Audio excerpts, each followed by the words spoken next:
Did you start playing Escape from Tarkov and think, I'm from Battlefield, I'm from Call of Duty, I know how to play these shooting type games? But then you realize that this is a military simulator style game, and your combat might have went like this.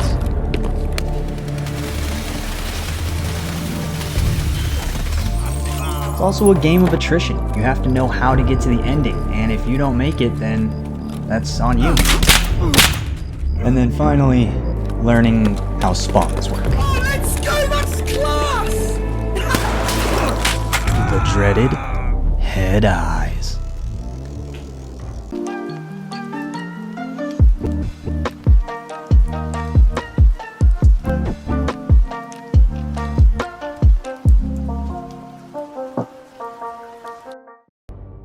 Alright, so it's clear something needs to change. So what did I do?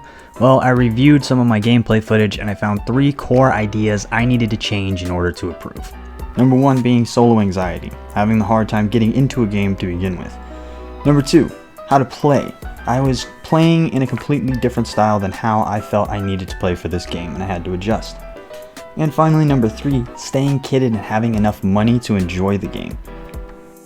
Alright, so before we even jump into the game and begin to play, let's take a look at our stats. So stats are calculated separately from the Scav player and the PMC player. Now these are just a few that I thought were pretty interesting bonuses, and you get an additional bonus for maxing out a skill called an elite level perk. I think you get why I'm making a big deal of skills. The more you play your PMC, the better he gets passively and becomes stronger, faster, better at aiming, quicker at aiming. And now, with this newfound knowledge, you know that every time you spawn in with your PMC, and even if you die really quickly in a raid, you have made progress.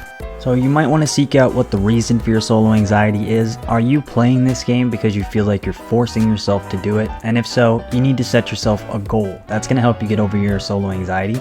For me, I wanted to get better at PvP. It was the big part of the game that I felt was my weakness, and I didn't want to keep playing when I kept losing to different people with better gear. So I made the goal to try and improve myself by forging myself through the fire and just going for it. Okay, great. So now we know we have our goals in mind and we're ready to play our PMC. So next step is going to be picking our map. And this is just as important as setting a goal, because you want to be somewhere that you enjoy. If you're having to deal with terrain and things that you don't want to deal with, you're not going to have fun. You're not going to push yourself to become better.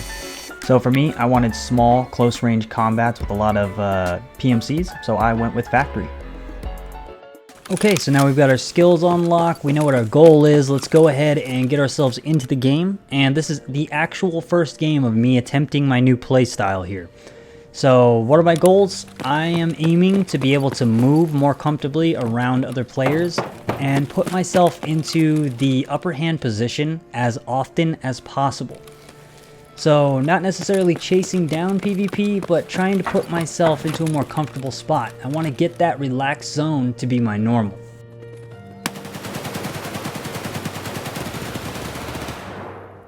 Well, Bones, you're not doing anything but standing there and waiting for someone to walk by. How exactly have you changed your style? So I'm still kind of stuck in my old playstyle of being very afraid and very stuck. I would run to the spot that I thought was most ideal for myself or most defensible, and then I would sort of just hold up there, kind of like a Warzone strategy. But now you're seeing me sort of try to be more observant, and I want to be putting myself into optimal positions as often as possible, which means running around more, making more noise. So here's a good example here. Yes, we know that that's a scav, but I take a minute to listen out, just to be sure.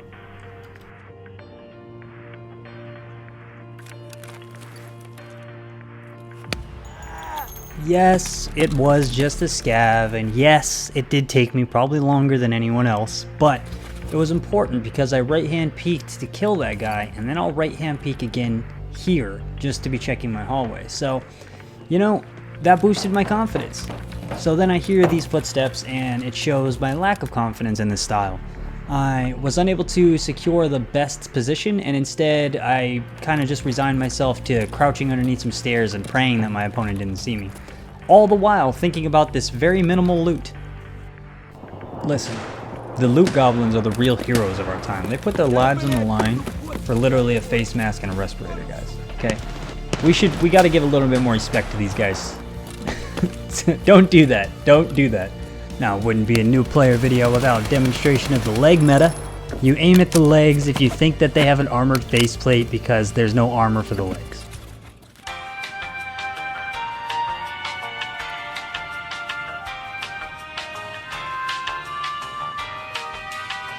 I love this. This is good. Watch. So I dropped this scav, and my brain goes straight Call of Duty or something because I go Rambo, man.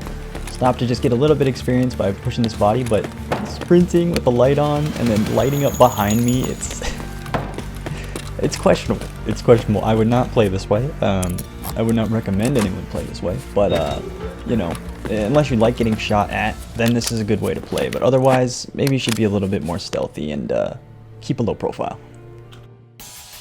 Alright, let's not discredit how significant this win was. 1,800 experience in about 8.5 minutes. I kill 4 scavs, take basically no damage to my armor, gain money, and my survival rate has gone up.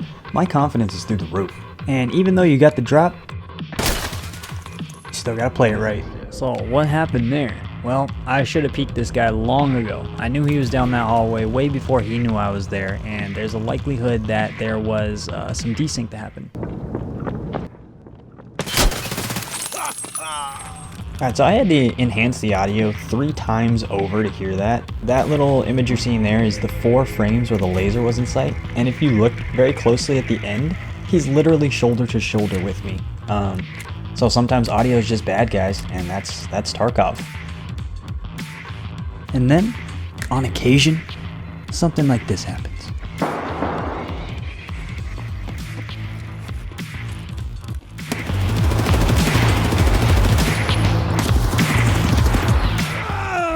And then a third party gets you, and that's just how it is. I think that guy was down the hallway, but I can't find him. If you guys do, let me know in the comments. So today, I'm playing a lot more like this. My goal is around confusing my opponent and using my positioning to the height of my advantage. I know that my shot's not the greatest, and I know for sure that my weapons and things aren't the greatest because I'm pretty lower leveled. I think I'm like level 20 something. So instead of using, brute force to make myself win, I'm using positioning. And in this specific instance, you see I have 2 players on either side, the 2 spawns to the left and right of me. I decided to go underneath and pop myself a painkiller, thus resetting the situation, right? I wanted to control what angle my opponents were going to be coming from, and this underground area seemed like the best option. Now the opponent that I was facing before, the one that shot at me, it looks like he took the flanking route because I run into him right here.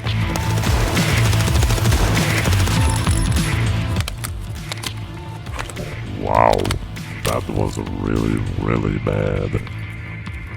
And I'll take that one on the chin. Yeah, that was not the best aiming I've ever done in my life, and I could have one-tapped him in the face. But we still have to look at this game through a different lens than if Landmark was playing, he would have killed that guy in one shot.